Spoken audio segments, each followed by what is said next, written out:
പ്രിയപ്പെട്ടവരെ, ഞാൻ ഈ വീഡിയോയിൽ നിങ്ങളുടെ മുന്നിൽ വരുന്നത് പ്രധാനപ്പെട്ട ഒരു വിഷയം പങ്കുവെക്കാനാണ്.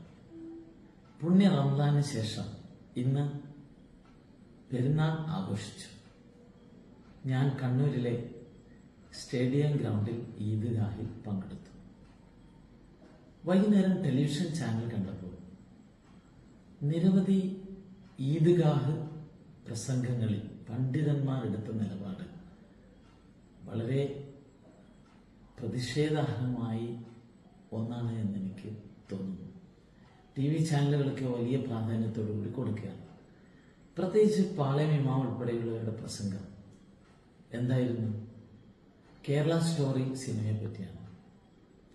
അത് ഇസ്ലാമിനെതിരാണ്, കേരളത്തിനെതിരാണ്.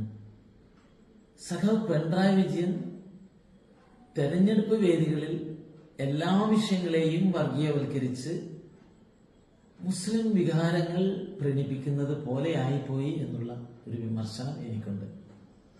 ഞാൻ പങ്കെടുത്ത ഈദ്ഗാഹിൽ പ്രസംഗിച്ചത് അഭിവന്ദ്യനായ അനസ് മൗലവിയാണ്. അദ്ദേഹത്തിന്റെ പ്രസംഗം അത്ര മനോഹരമായിരുന്നു. ഇങ്ങനെയുള്ള ഒരു വിവാദ വിഷയം അദ്ദേഹം പറഞ്ഞില്ല. അദ്ദേഹം പറഞ്ഞത് തഖ്വയെക്കുറിച്ചാണ്. നിസ്കാരവും നോമ്പും സക്കാത്തും മാത്രമല്ല തഖ്വ. യുവാക്കളെ, നിങ്ങൾ 2 വീലർ ഓടിക്കുമ്പോൾ ഹെൽമറ്റ് ധരിക്കുന്നത് തഖ്വയാണ്.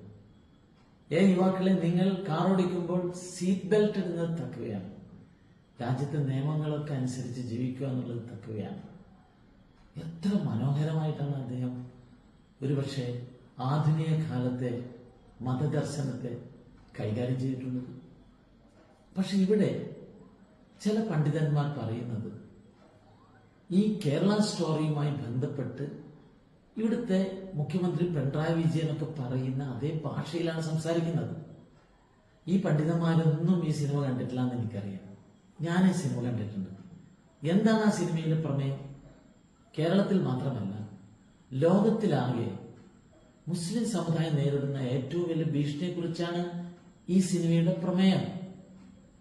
ഈ സിനിമ ഇസ്ലാമിന് അനുകൂലമാണ്. ഈ സിനിമ കേരളത്തിന് അനുകൂലമാണ്. എന്താണ് പ്രമേയം? നല്ല അഭ്യസ്തവിദ്യരായ മുസ്ലിം ചെറുപ്പക്കാർ ISIS പോലുള്ള, ബൊക്ക ഹറാം പോലുള്ള, PFI പോലുള്ള തീവ്രവാദ ഗ്രൂപ്പുകളിൽ ചേരുക. എന്നിട്ട് സിറിയ പോലുള്ള രാജ്യങ്ങളിൽ ചെന്ന് ജിഹാദ് നടത്തുക, മനുഷ്യ ബോംബായി പൊട്ടിത്തെറിക്കുക, അവരുടെ ജീവിതം തുലക്കുക. ഇത്തരം വിഷയങ്ങളാണ് ഈ സിനിമയിലെ പ്രമേയം. അത് പോസിറ്റീവായിട്ടല്ലേ നമ്മൾ കാണേണ്ടത്? മലയാളികളുടെ മുമ്പിൽ ഞാനൊരു ചോദ്യം ചോദിക്കട്ടെ. നിമിഷ എന്ന് പറയുന്ന പെൺകുട്ടിയെ നിങ്ങൾക്ക് എല്ലാവർക്കും അറിയാലോ. പ്രണയിച്ച് മതം മാറി, അതിലൊന്നും തെറ്റില്ല. അങ്ങനെ ജീവിക്കുന്നതിലൊന്നും ഒരു പ്രശ്നമായിട്ട് ഞാൻ കാണുന്നില്ല. പക്ഷേ ആ കുട്ടി എവിടെ പോകുന്നു? സിറിയയിലേക്ക് പോകുന്നു, ആട് മേയ്ക്കാൻ പോകുന്നു, ജിഹാദിലേക്ക് പോകുന്നു. ഭർത്താവ് യുദ്ധത്തിൽ മരിക്കുന്നു. ആ കുട്ടിയും മകനും ജയിലിലാകുന്നു. നിമിഷയുടെ അമ്മയുടെ കരച്ചിൽ നമ്മളെല്ലാവരും കണ്ടതല്ലേ? ഈ മതപണ്ഡിതന്മാർ കണ്ടതല്ലേ? ആ അമ്മയുടെ കണ്ണിൽ നിന്ന് കണ്ണീര് ഇപ്പോഴും വറ്റിയിട്ടുണ്ടോ? ആ വിഷയം ഒരു സിനിമയായി വരുന്നു. പോട്ടെ, സിനിമയെ സംബന്ധിച്ച് വ്യത്യസ്ത അഭിപ്രായം ഉണ്ടാവും. ഇപ്പൊ ആട് ജീവിതം എന്ന സിനിമയാണല്ലോ ഇപ്പൊ നമ്മളെല്ലാവരും ആഘോഷിക്കുന്നത്. ആ സിനിമ ഇസ്ലാമിക രാജ്യങ്ങൾക്കെതിരാണ്, ഗൾഫ് രാജ്യങ്ങൾക്കെതിരാണ് അല്ല. നജീബ് എന്ന് പറയുന്ന മനുഷ്യൻ അനുഭവിച്ച സങ്കടങ്ങളാണ് അത് പകർത്തുന്നത്. അതുപോലെ നിമിഷയെ പോലുള്ള പെൺകുട്ടികൾ അനുഭവിച്ച സങ്കടങ്ങളാണ് അത് പകർത്തുന്നത്. അത് വളരെ വ്യാപകമാണ് എന്നൊന്നും ഞാൻ അവകാശപ്പെടുന്നില്ല.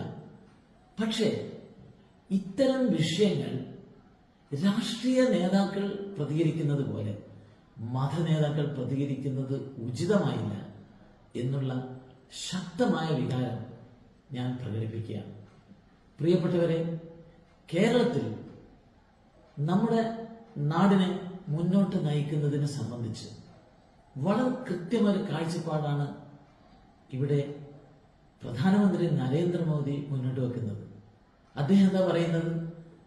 മൈ റിലീജിയൻ ഈസ് ഡെവലപ്മെന്റ് എന്നാണ്. വികസനമാണ് ചർച്ച ചെയ്യേണ്ടത്.